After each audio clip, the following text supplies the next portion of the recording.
When you live there, you know it's there because the whole sky is orange and I think that's about it.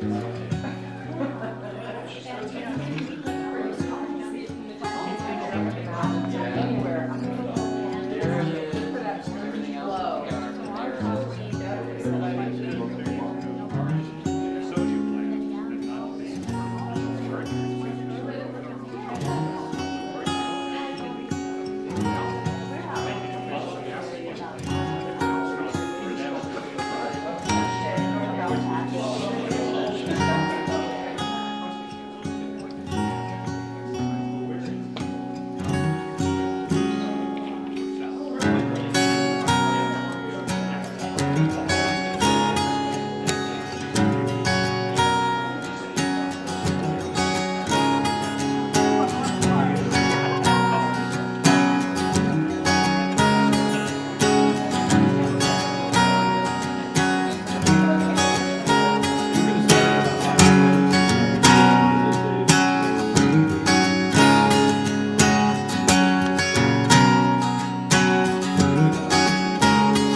This is a public safety forum. It's August 6, 2014. It's still, I don't know, 80 something degrees outside today. So first of all, thank you for coming in off a nice afternoon. This is going to be one of those events where we hopefully have a lot of participation, a lot of questions from the audience. But before we get to that point, as we have done in a number of series, I'm Paul Evans, and this is an issues forum where we hopefully will stimulate some conversations, stimulate some questions, and perhaps even learn something together. And tonight it is a great opportunity because we have a friend and someone who I've looked up to for a number of years, Representative Jeff Barker, who is a retired lieutenant from the Portland Police, also a never retired, because Marines never retire, Marine, and legislator for a number of terms, having served as the chair of the Veterans and Emergency Management Committee when I first met him, and more currently serving on the Judiciary Committee. So tonight, what we hope we'll be able to do in terms of an issues forum is talk about public safety at the 30,000 foot level. What is public safety? What are the kinds of things that we should be focusing on? What are the kinds of things that maybe we've learned over the last several sessions? The representative will have an opportunity to present what's been going on and kind of his 30,000 foot look. I have some questions actually from some folks that were going to be panelists. Comments from Chris Brown, who used to be the superintendent of Oregon State Police, also a former sheriff out of Lane County. And we're also going to be having a lot of time for question and answer from the audience. So without further ado, here's Representative Jeff Barker coming down from Aloha to enjoy the forum tonight. Thank you, and thank you again for everybody for being here. It is important to cover these discussions. And I was just telling somebody, Ron Goss, who we went to high school together, how every now and then you feel old. We graduated 53 years ago from Benson High School. So, but I ran, the first time I ran back in 2002, I ran in an open seat. It was a new seat just after redistricting. Worked very hard. My opponent worked very hard. And they didn't resolve that election until towards the end of November. I won by 40 votes on that. So it's very important that everybody vote and get your friends to vote. You know, it doesn't matter which way, but they need to vote. In public safety, I've been the chairman of the Judiciary Committee, and we've worked on a lot of things. One of the things that you probably saw a lot about a year or two ago was the high cost of prisons. They're anticipating having to build another prison, and they're looking at a $600 million additional expense to do that. And prisons are very expensive, but there's people who belong in prison. So what we tried to do is come up with a solution to have more people sent back to the communities rather than prison, and have the local corrections people work with them. Close supervision, and to deter the crime. I mean, it isn't like we want people getting off scot-free. What we don't want is you to be a victim. I don't want to be a victim. And so sometimes it's just cognitive thinking. If you and I are walking down the street and we see a garage door, we don't think much about it. If you have the mental thinking of a thief, you think, oh, there's a lawnmower guy, probably has insurance, I'll take it. And those are the kind of small nuisance ones. The violent crimes, of course, are different, they're more calculated, but those are the kind of things you try to get people to see the error of the way of thinking, and so the next time they come down your street, in my street, they don't steal the lawnmower or something else, break into your car. Part of the highlights of that, we sent $9 million to enhance the community corrections for a total of $215 million back. We have $10 million in grants to counties to reduce recidivism. Another $5 are going to kick in. $5 that will kick in February. $700,000 more for child abuse multidisciplinary groups. That's a huge problem. And then that would come up with to a total of $10.7 million. And then another $4 million for a total of $8.4 for domestic violence. And we saw, I'm from Washington County, we had several cases up there a year or two ago where the split up spending, and then the man would go kill the woman, kill the child. I think we had like 6 of those. And so we're trying to intervene earlier in those and get that stopped because that's such a tragic event. We're facing huge problems in the smaller counties. I guess in Polk County, you're one of them with having to lay off deputies and closing the jails. It's a huge problem down south in Curry County, Jackson County. And I don't know what the solution to that is. I'm trying to work with others on that. We have to figure out something because some people say, well, they won't raise their taxes, we should just let them go. I don't believe that. I don't want any part of Oregon to be a law enforcement free zone. That won't help anything. We don't want that. If you live there, you wouldn't want that. People in danger. So the governor I know is interested in that, working hard on that as well. I'm just trying to think. We did a lot of other things along the law enforcement over the last few years. Worked on child prostitution, child trafficking. In Oregon, it's one of the, on I-5 is one of the places where they bring these young girls through.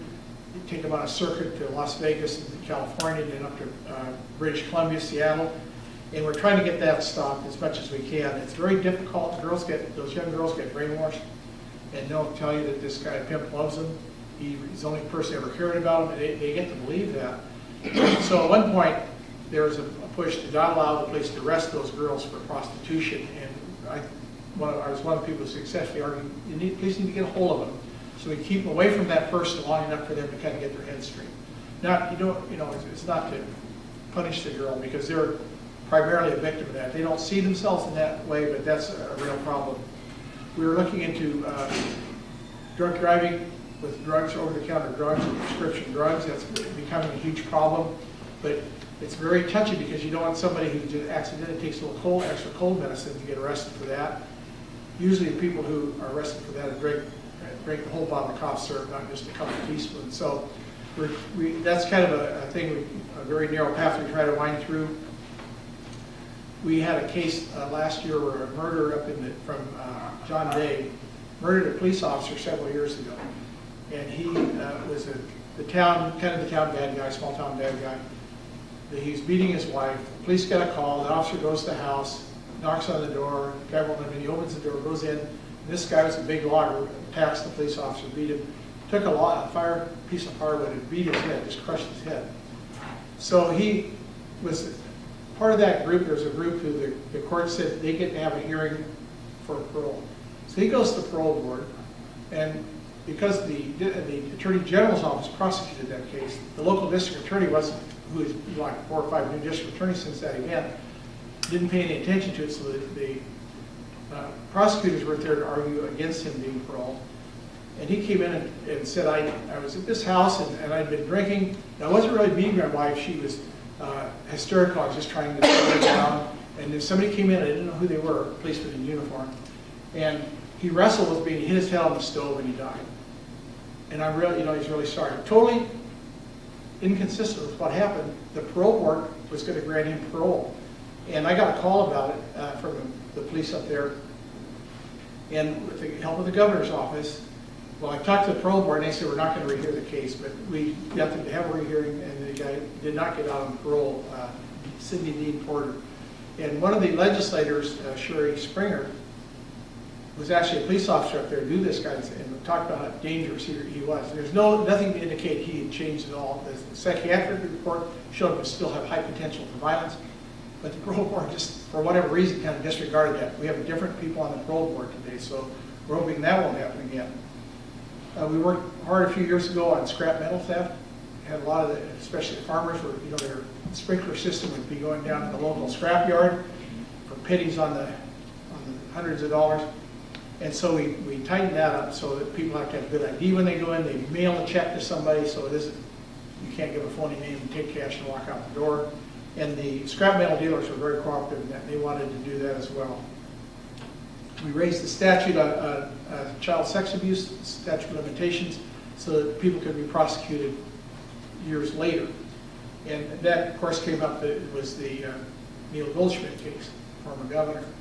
And he molested a little girl, 13 or 14, his babysitter years ago. The statute of limitations had run out before it ever came up, and so he was not subject to any criminal prosecution.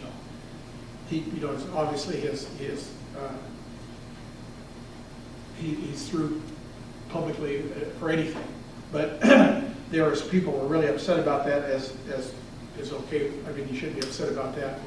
These child abuse cases are really severe, and part of the problem is the effect it has on the child. And many of these girls, when I was a policeman, used to deal with the prostitutes in Portland. Virtually all of them have been abused if you talk to them when they were kids. And that disrupts their mental thinking so badly, and then they end up, drugs and prostitution things. And so if we can get that cycle stopped, that's really important. We're looking at drones now. Those are coming, and we're trying to come up with something that makes sense. We don't want too much of an invasion of privacy. There's going to be real restrictions on police use of those. I would like to see them be able to use them to go down a highway after a snowstorm, fly one down to be sure nobody's stuck out there, those kind of things. But as far as just flying around, and people are really both the super liberal people, super conservative, are joining hands on that one. I do not want to see that get out too much. And we've taken a hard look at the marijuana stuff, although in Oregon people don't go to prison unless you're selling truckloads. But we don't want people getting in trouble. It looks to me, I would guess that the public's going to make marijuana legal in November. I'm not sure that's the best idea. We had a bill where some of us were working on to ask the voters, do you want it, yes or no, and then to have the legislature write it so that it would make sense rather than having the advocates. But it looks like the advocates are going to bring that. They're going to have a lot of money to support that, and the law enforcement who don't like it aren't organized enough to combat. So on one hand, I have some concerns about that, but on the other, people are smoking marijuana all over the state already. It's not like something that isn't going on. And you can virtually get a medical marijuana card for anything. And so, we have concerns about the driving under the influence thing, but I do about alcohol as well. And I don't know, just that's kind of just an overall view. And when we get a little further, I'd be glad to answer any questions, hopefully, that I can. Thank you. All right, thank you. And what I'm going to do now is I'm actually going to read a letter, email, sent by former Superintendent Chris Brown. Some of these issues will hopefully get some questions going, perhaps lead to some more discussion, and then we'll open it up to questions. So, he starts off with, sorry I can't make it tonight. We're glad that he sent an email though. County jails continue to be the default destination for the mentally ill. Jails are perhaps the worst place for these folks. Corrections is ill-equipped to meet these people's needs, and they are often tormented by their prisoners or the noisy, chaotic environment. Many of these folks are arrested as a result of chronic nuisance sorts of things because sheriffs and chiefs suffer outrage from businesses and citizens when these people are left on the streets. And when ignored, their behavior can escalate or they can become victims themselves. They need medication supervision and specialized services from facilities designed to house them and workers trained to help them. This would be one of my priorities. So that's one. Second, and I think local school board would like to hear this as well. We need to continue to prioritize liaisons between school districts and police districts with school resource officer programs, and our safety teams comprised of educators and cops are infinitely more likely to mitigate tragedies in schools. Mitigate tragedies in schools than our districts without these relationships and regular dialogue. And while we tend to focus on K-12, colleges benefit greatly from these partnerships too. You don't need to have a cop in the hall to mitigate disaster, but you have to be educated, rehearsed, and prepared. These district safety partnerships should be required and audited for legitimate annual activity in the form of face-to-face meetings, planning with fundamental lockdown drills when possible. The third one relates actually to Polk County, something that Representative Barker's already talked about, something that we have talked about in this district for some time, the public safety levy and the ongoing cuts going on in Polk County. He emphasizes Curry, Josephine, Coos, Polk are essentially off the rails in terms of law enforcement. The sheriffs are exhausted and OSP remains the agency that is trusted most but cannot answer all of the calls. Strategically, there is no fallback position. If the sheriffs need support or OSP needs support, but right now both appear to be somewhat crippled. The ability of Curry County to levy taxes in support of their sheriff in particular is non-existent, much like Representative Barker talked about. The state's ability to make significant differences in OSP's effectiveness will require additional funding and support at levels we haven't had for some time. Third issue, the public needs to be further engaged with public safety on a personal level.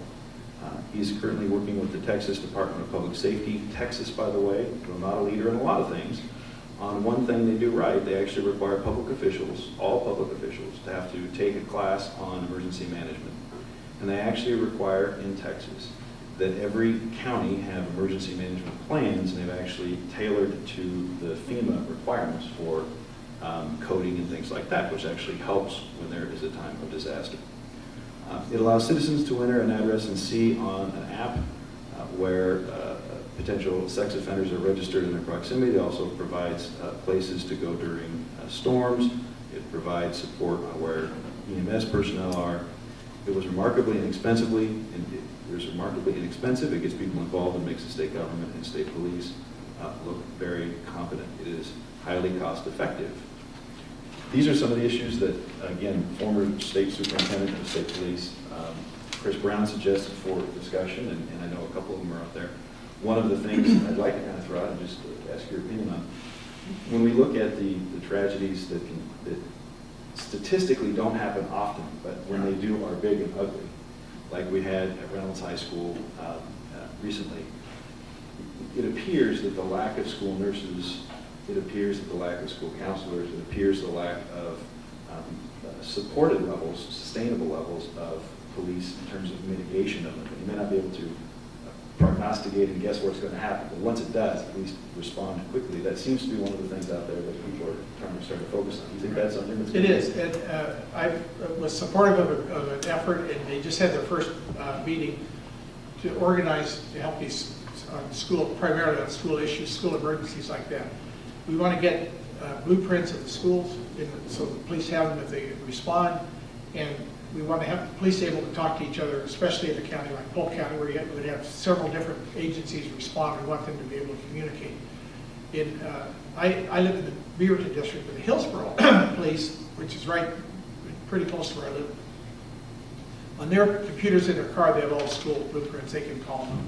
And I would know, like, if I was sent to, if I was down here and happened to be sent to your high school, I'd have no idea where room 211 was or whatever. And so that's the kind of thing we want the law enforcement people to have to know, and we want them working with the schools and how to respond to that. They had great response at Reynolds High School, had a quick response to that issue. And I know the same thing happened. It was a little more confusing when they had the shooting at the shopping mall up in Portland a couple of Christmases ago, because the FBI responded, Clackamas County responded, the state police responded, Portland police, everybody that was anywhere near there. And at the time I had a son-in-law who was on the Portland bomb squad. He has a radio that he carries all the time. He was right there when that happened. He was one of the first people there, but he didn't know where to go because they were getting conflicting information. And if I tell you to go to Fred or to Myron Franks and you don't know what part of Myron Franks and a big mall like that. So those are the kind of things we're looking at, and that is important. And like I say, it's really a small chance of it happening, but when it does, prior to Columbine, prior to the Columbine incident, the police would contain. And the way I was trained for years, you would contain an area and wait for everybody to show up. After that, with an active shooting, the police will actually have to go after it. And that was a huge change, a sea change in policing in America. And prior to that incident happening, the special response squad up in Portland, they have the plans for the schools, and they'd been practicing. I didn't know that at the time, but when I ran the night shifts, I had Southeast Portland my last couple of years. I was a lieutenant in charge of Southeast Portland, and so I actually had my men drill and women drill, and we'd go to Cleveland High School, and we would have these things saying something had happened, and we would respond in an active shooter. So we had some idea what to do and who you would call, and we would go through those things, kind of practice, which helps out if you've done it a time or two, and then if you have a real thing, it's you know, kind of pre-think those things out, and you're able to proceed better. There was a couple other things they talked about. The mentally ill people in the jails is a terrible problem. The jails are not a place for mentally ill, but they do end up there. A lot of them, the ones I would see in Portland, a lot of them would have compound their problem with alcohol and drugs, and then they would commit some crime. And sometimes they'd be physically out of control, and it would be really rough. And you cannot force somebody to take their medicine if they're out on the street, which is one of the problems. It is a problem because they have their rights, and so many times, if somebody was acting really strange and wasn't right, I could go up to them and smile at them and talk, how are you doing? And say, have you been taking your medicine? They'd usually say, how do you know about that? And, you know, good guess. But they had quit because they either thought they were cured, thought everything was fine, they didn't need it anymore, or they didn't like the side effects. That stuff makes you lethargic, or it makes you dizzy, or whatever. And so they would quit taking it, and then they would revert back. So the mental health in America is in trouble, and we need to do something more about that. I can't remember the numbers, but there's a lot of people in the penitentiary who have a diagnosed mental illness, and they would be better off getting treatment somewhere else. The Oregon State Hospital is a very expensive place. That's about $300,000 a year for a person, so it's really, I think it's 300. It's high anyway. But people need to be treated there again if we can treat them in the community where they can be controlled safely. You know, we've had a terrible tragedy up in Columbia County where a health worker went out to visit somebody, and a senior health worker said, I'm not going out there, that guy's crazy. So they sent the junior worker, a woman named Jennifer Warren, out there, and the guy killed her. So we don't want those kind of things happening, and nobody does. I mean, it's so, to be sure people are medicated and so on is very important. And I was trying to think there was something else they talked about there that.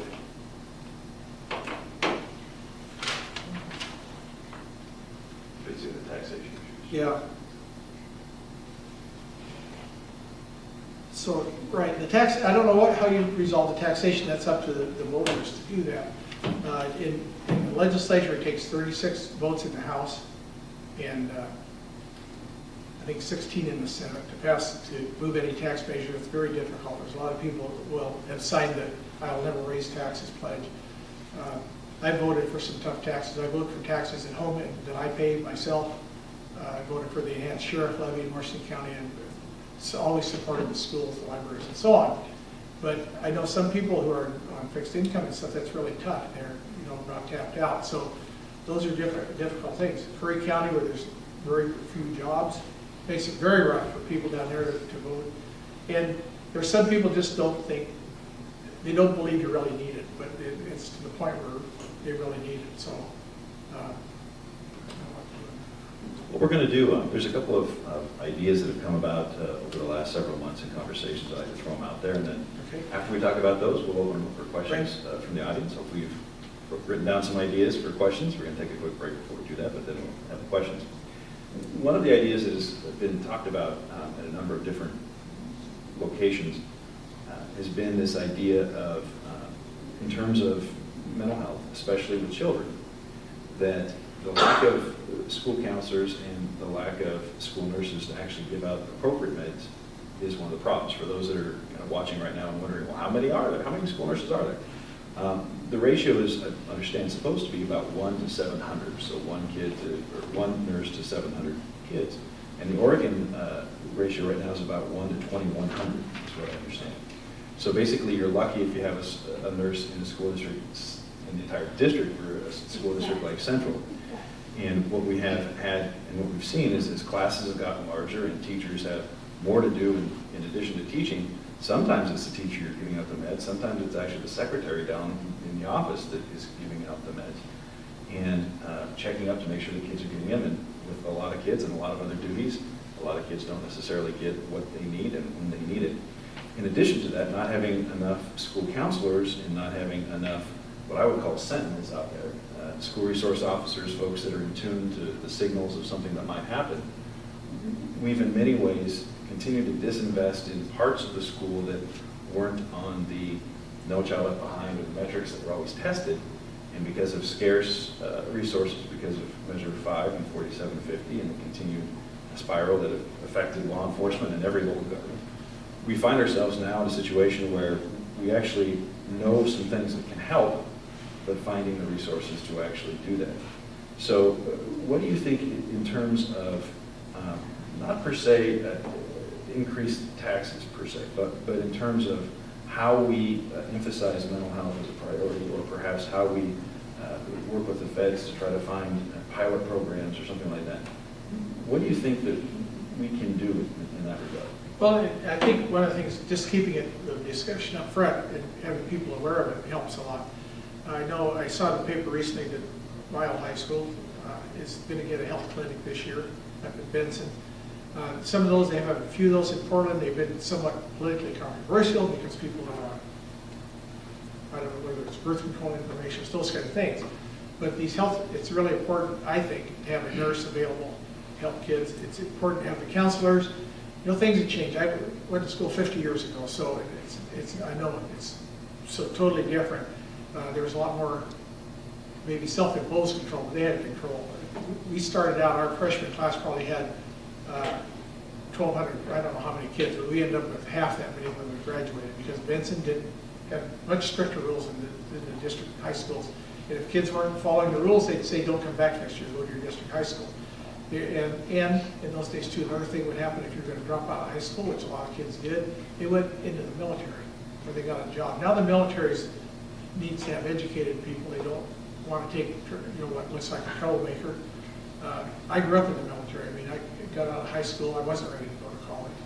And went in the Marines and decided I didn't want to do that forever either. But I did my hitch in there and I learned a lot and it really helped me. I mean, I grew up there, came back ready to go to school. I went there, I came out, and there was a in fact, when I first got out, there was no GI Bill, but after that, there was a small one. This was Vietnam era. And so I went to school and ended up graduating from Portland State, and which I would never have done out of high school. But times are different, and they need more counselors to kind of watch, especially in these big classes. I don't know how in the world teachers handle that with 50 kids or whatever. I grew up in the leading edge of the baby boom, so we always had, in my grade school, I went to Llewellyn in Portland, we always had 2 classes, 2 5th grades, 2 6th grades, and so on. We all had about 30 kids in the class, but it was different in those days. If a teacher called my parents and said I'd done something wrong, my parents didn't want to argue with the teacher. And they didn't want to listen to me saying I didn't do it. So I saw a cartoon today that said, today's Anna, you know, they talked about helicopter moms. They showed a helicopter and they were saying to the child walking down the street, climb aboard, and it said the way it used to be, there was a blimp flying way off saying, be home for dinner. You know, we used to be able to go out all day and without our parents having to worry about that. You can't do that anymore. So it is important if we can get more help at schools, and especially if the kids having trouble. I saw another report from a different state where a school was working on the bullying issue. And what they did was ask the kids, who's the bully? And all the kids know who the bully is. And so then, if they didn't go after the bully to punish him, they brought the bully in to find out what was going on and where was this coming from. A lot of times it was maybe he was being bullied at home by older brothers or older kids or something. And so they would try to get the bully's thinking turned around and see why that isn't a good idea. And probably all of us know kids who were bullies in high school who didn't really do well in life after that. You know, they were big men on the campus in high school, but then after that, things didn't go so well for them because that doesn't work very well in real life. Okay. So what we're going to do now is we're going to take a 5-minute break, and then we're going to come back, and hopefully this will be an opportunity for you to write down your questions, and we'll literally go to first come, first serve for the questions. So thank you. Everybody has a chance to get their seats.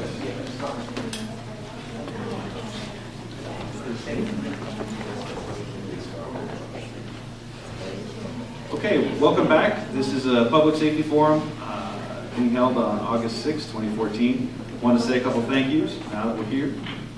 First of all, thank you to the Monmouth Public Library for allowing us to rent this space and come together on an otherwise very hot day outside, but it's cool inside. And also to thank Anthony from Sweet Eats, who provided some of the meals. If you aren't familiar with Sweet Eats, you should go online and find Sweet Eats.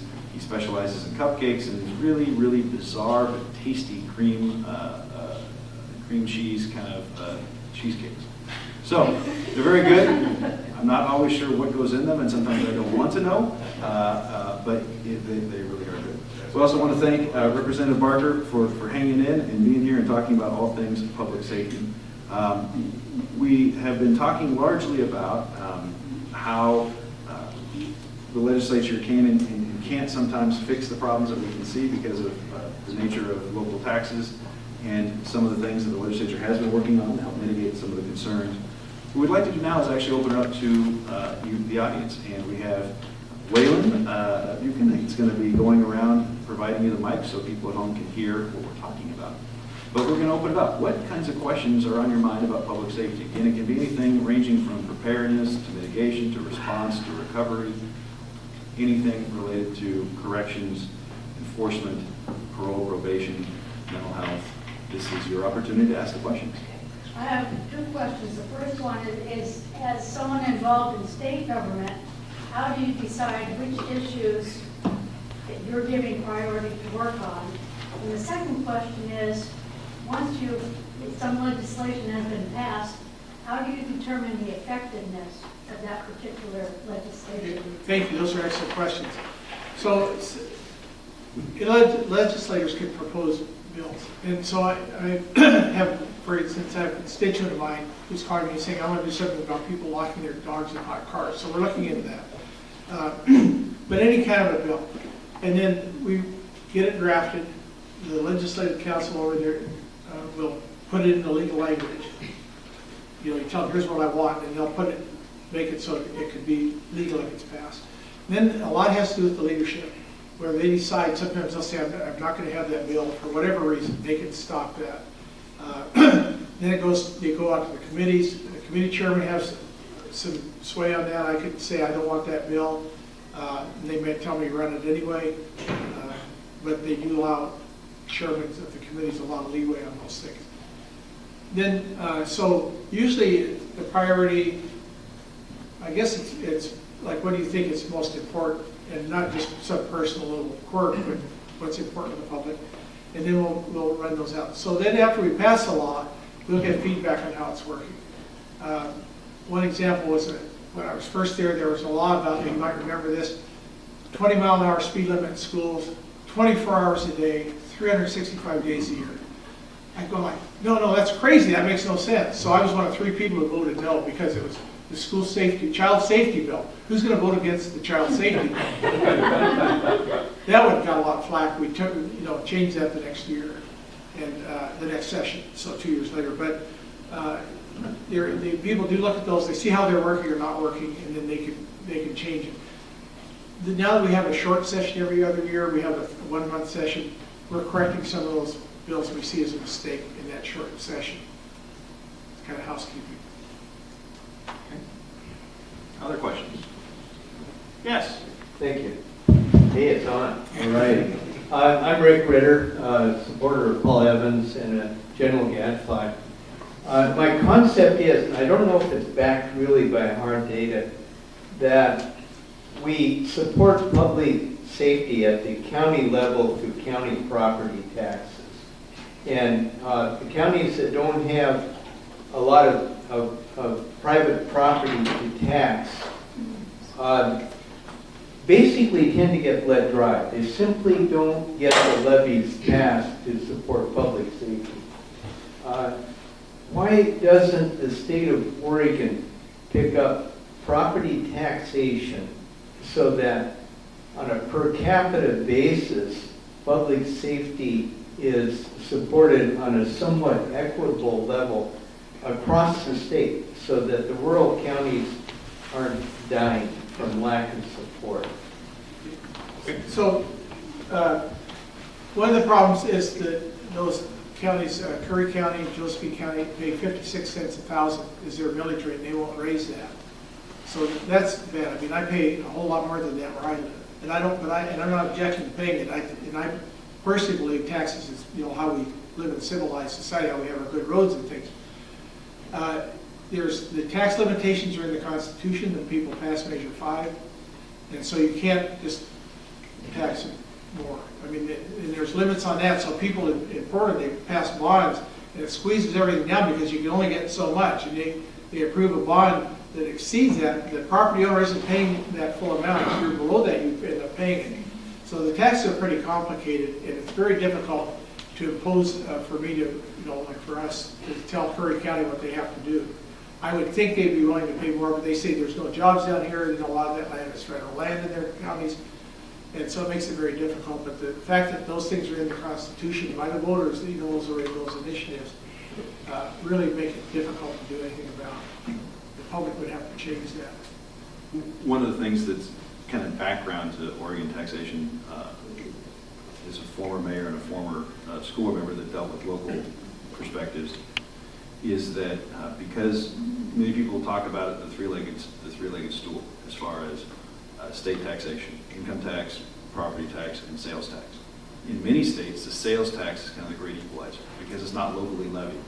You can use that as butter, and you can spread it around, and you can do things like that. We have a heritage here of very local control, and even one might argue this distrust of centralized government, because we have, as we've talked about many times, sitting here in Monmouth, we're a member of at least 12 or 13 different governments with 12 or 13 different bureaucracies and 12 or 13 different world visions.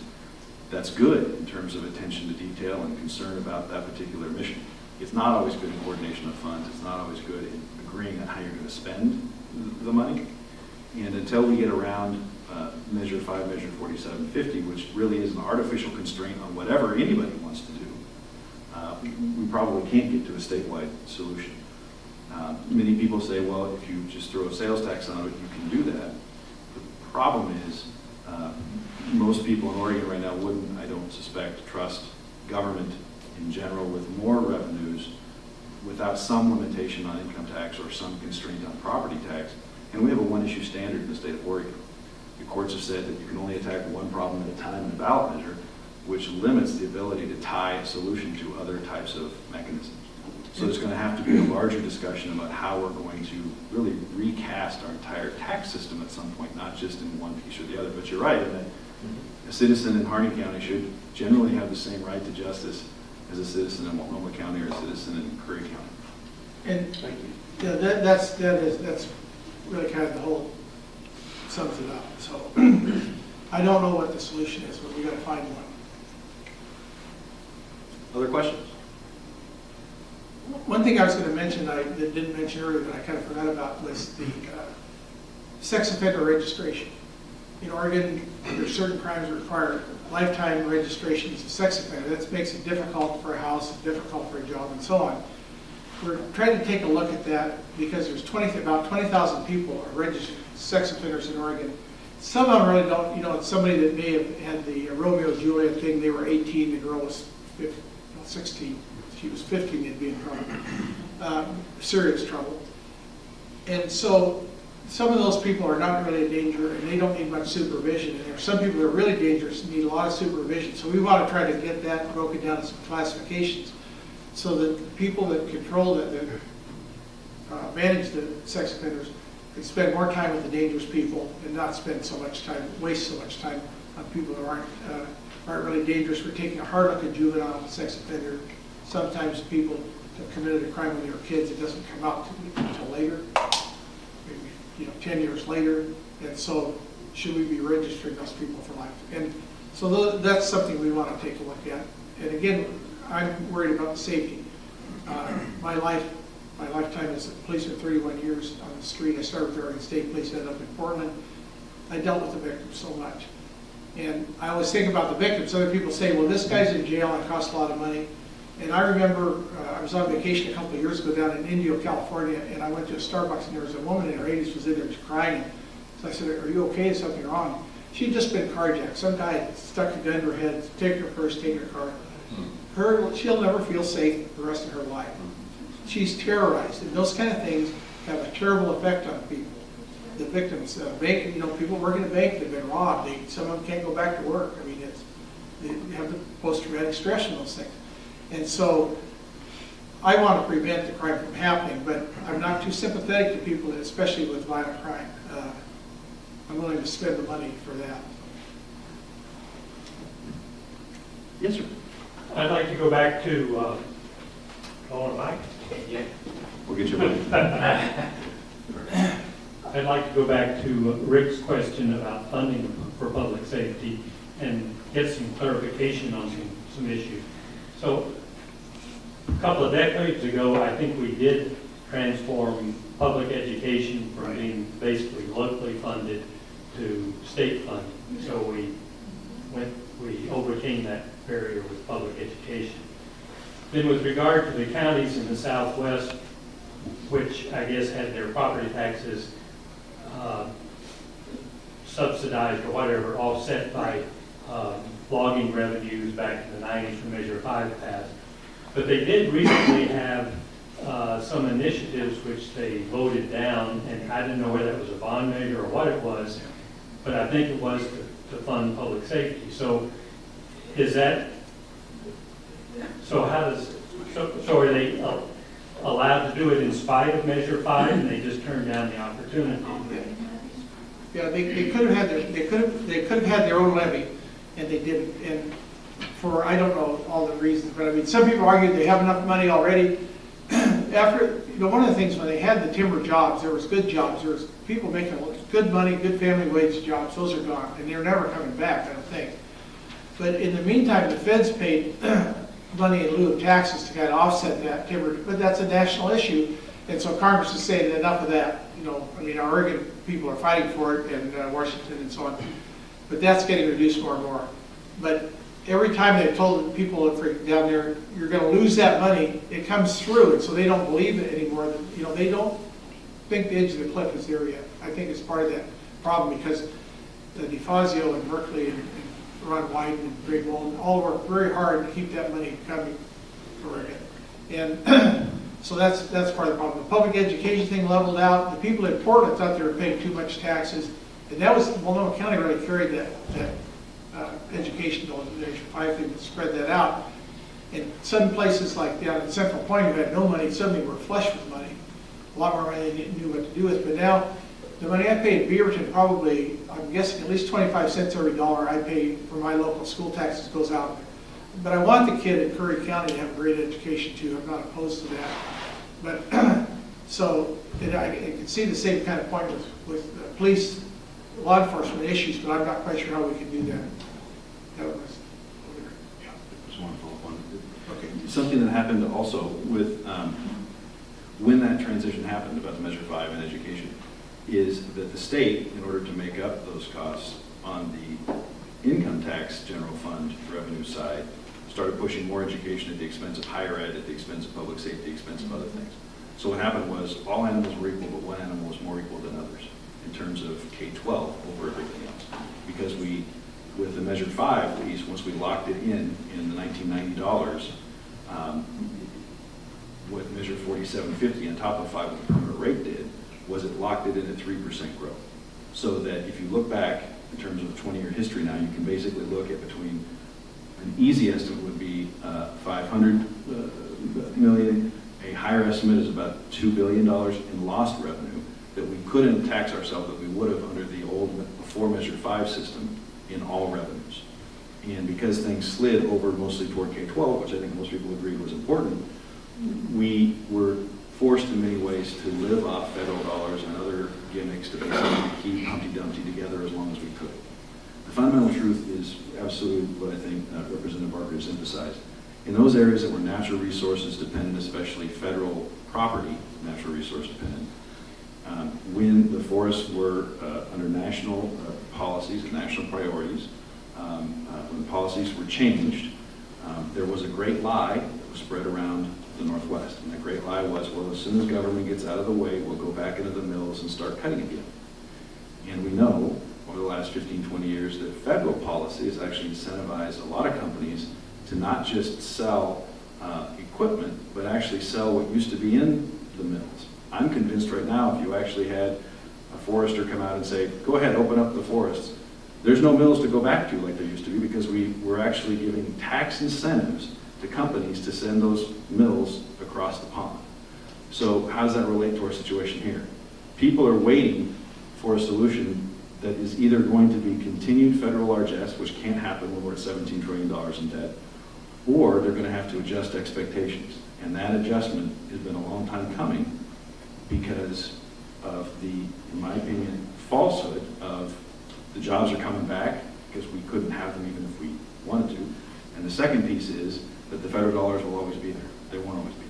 So your point about these levies that were failed, in many ways, they're in their mindset, from at least conversations I've had with folks down there, they're not going to be paying that amount of money for public safety until they get a good middle-class job again, which, unless we get really creative in terms of reinventing our economy, is never going to happen again there because of the dynamics. I don't know if that helps answer the question. When I was in the state police in 1970, and I think we had probably twice as many state police then as they do today. They were funded out of the highway fund at the time, and there was some lawsuit saying that cannot be, they can only go for highway. So they lost that, and they've been way behind ever since. I mean, I fought hard since I've been in the legislature trying to get more money into the Oregon State Police to keep that, well equipped. Everybody depends on the state police crime labs. All the police do. Some of the cities you part of used to have their own, but then the state took over all of that, which makes sense. There's no sense in having little labs that can do some things, and you can have the state police labs can do virtually everything and do it well.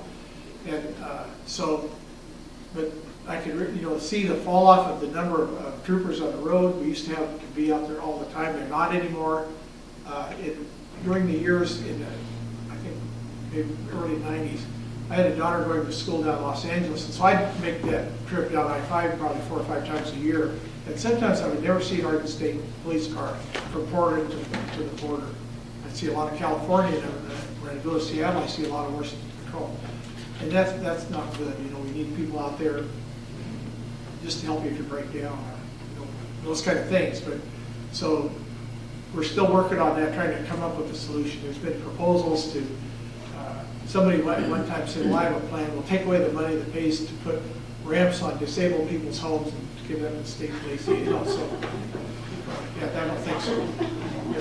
One of the things that's sometimes hard on when you talk about public safety, and it's hard for people sometimes to accept this because it seems kind of odd, but county sheriffs are required to maintain the jail at the expense of patrol. And so, to use your school analogy again, it's very similar to saying, all right, well, we're going to constrain resources and then give me your left hand, and it can only be used for these functions. Then, if there's money enough that you have a full left hand, then you can actually have the right. And what happens, especially in rural areas, the jail is an important function, but perhaps you could have a regional jail. And counties are trying to contract with that, but there's some laws and there's some expectations in the way, so that eventually I think what may happen is we may end up rethinking what a county does in terms of law enforcement and the role of sheriff in certain counties, which is not terribly popular with certain elements, especially sheriffs. Yeah. But the delivery of services, unless the language changes, we're going to probably have to look at just changing delivery unless we can, which I think is the larger solution for most of public safety, have a more vibrant economy that's building small business and trying to compete in the 21st century, so we can perhaps bring back living wage jobs that aren't exactly the same kinds of jobs that people were expecting. But that's a thought. Is that? Yeah, that helps a whole lot. And just one further follow-up observation. Polk County had a public safety levy in November that went down. And then in May, we had certain fire districts had a levy that passed, I think, fairly handily. I wasn't paying a whole lot of attention of voting for both of them. Would it be possible that there was a reaction against the public safety levy going down, and that maybe brought the fire levy You through, know, or? and I have no idea, I don't know what happened locally, but of course, I think everybody understands the importance of the fire department. And I know in my neck of the woods, I have an application on my cell phone. I don't remember the name of it, but if I'm near a heart attack, I'll get notified with Small Valley Fire and Rescue. And so I know CPR, so I can help. But I can look on there and see what's going on. Almost all of their calls are medical calls. Virtually every one of their calls, the fire department calls. They've done such a good job with fire prevention, they almost put themselves out of work. But now they do the medical, and it's great to have that AMT role in their great service. And so I think people are aware of that. And you want to have, if you have a fire, you need to have a fire department there. I had my house catch fire a few years ago, and more than a few, but it was snowing, and I went out to take a picture. I saw smoke coming from where the wood stove was, and I thought, that doesn't look right. And I thought, maybe it's just because of the snow. And I knew that wasn't what it was. I ran around, the house was on fire, and fire department wasn't too far away, but it took a long, seemed like an awfully long time to get there. I grabbed the hose from under the snow and hooked it up and turned it on, and it was the soaker hose. So I actually got the fire out before they got there, but I caught it early enough. But I think everybody recognizes the importance of firefighters. We just were talking a little bit during the break about the importance of the volunteer firefighters, which nationally I think they're the vast bulk of firefighters, especially in rural areas. And so there's always this tension between the professional firefighters and the volunteers, and we need to come up with some kind of a solution to that problem so they can work together. And I know Paul Evans has talked about maybe some kind of ratio, so many professional firefighters, and then you can add so many volunteers. And of course, the professional firefighters are afraid they'll cut into their job. So the volunteers don't want to do that. The volunteers are there to help. And we also need to do more to incentivize, to make it easier on the people that are doing that. I remember several years ago, or several, a friend of mine was a volunteer firefighter, and he said he had at the time, a $10,000 life insurance policy that he didn't have himself. And I mean, from his other job, which was the Oregon State Police. And those kind of things help. And just people deserve to get they get good training in Oregon. We have some good training facilities. The Department of Public Safety Standards and Training goes out and trains out in the field, which is helpful instead of having to make people come in. Because that's very expensive. It's expensive if you're a volunteer firefighter and you have a job, you have to leave your job and not get paid to do that. It doesn't work. And I lived for a while in Scappoose, Oregon. We had a volunteer fire department out there. It was really good. A lot of the people were involved in that, both on the EMT side and on the firefighting side. With this public safety levy that was going on also, I think what happens is when there are many levies on the ballot, what generally happens with Oregonians is we'll look at 4 or 5 and we'll say, all right, the top 2 or 3, yes, and then the other 2, no, just so I can be responsible with the public funds. And sometimes the messages, when they're a little bit conflicting, end up at the lower priority. And I know that the sheriff in Polk County right now is working very diligently to help explain to the current members of the commission that the messages in the future, should there be another bond, which no one is saying that there will be another bond or levy election, but if there is, that the messages will be very clear and precise and clean, because Sheriff Wolf has worked very hard to try and make as much of the resources that he has. And I know he was very frustrated with the way that the electorate was given that choice. He wasn't actually very frustrated with the public. He was very frustrated with the way in which the messages were put out there. And I know that they are talking through the process, what's the appropriate way to move forward. The thing is, there's this really weird reality that the public sometimes thinks, well, if the government puts out a bond or a levy and doesn't get what they want, then they're going to try to punish people and basically make them hurt. And I'm not going to say that that hasn't happened in the past. I am going to say that I believe, and I think Representative Barker would agree with this one, is that every time there's a bond or a levy measure put in front of the people, it's not always about the bond or levy, it's about whether or not people have trust in the government. And that trust reservoir, when it is full, people will support them. when it is not as full as it used to be, they're a little reticent to trust and follow that with more payments, especially in a hard economic time. So I think you're absolutely right. I think that the one was a reaction to the other, and people said, well, actually, we do care about public safety. And I think that the good news is that there's been a lot of discussion about what we have lost in terms of capacity. There's been a lot of discussion about what's going on good in Polk County despite the cuts, and there's also, I think, going to be a lot more discussion about what could be going on in Polk County if we actually had restoration of some of the funds. The fact that we've had news story after news story of deputies leaving Polk County for other places before they got laid off, I think adds credibility to, boy, things are actually kind of getting bad, we have to fix this. But, you know, to me, the best part about the way Oregon functions with the state legislature setting policy and trying to provide macro solutions, and that tension between the local governments that have certain authorities and certain responsibilities, is trying to find, really from two different vantage points, the best way to provide a service. And the cool part is that with the right attitude and the right level of trust in the government, we can actually find some creative solutions that maybe we haven't ever done before. And I think in public safety, we're going to have to get there.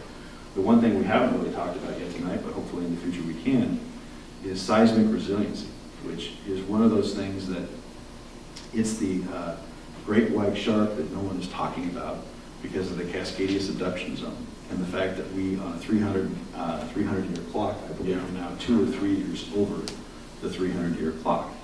And if you don't know what liquefaction is, if you're home and you're bored and you're watching this, Google liquefaction, and then don't get too scared, but just recognize that liquefaction can happen, and that living so close to the beautiful Pacific coast does have some rigors, one of which is, of course, that potential for tsunami and seismic destruction.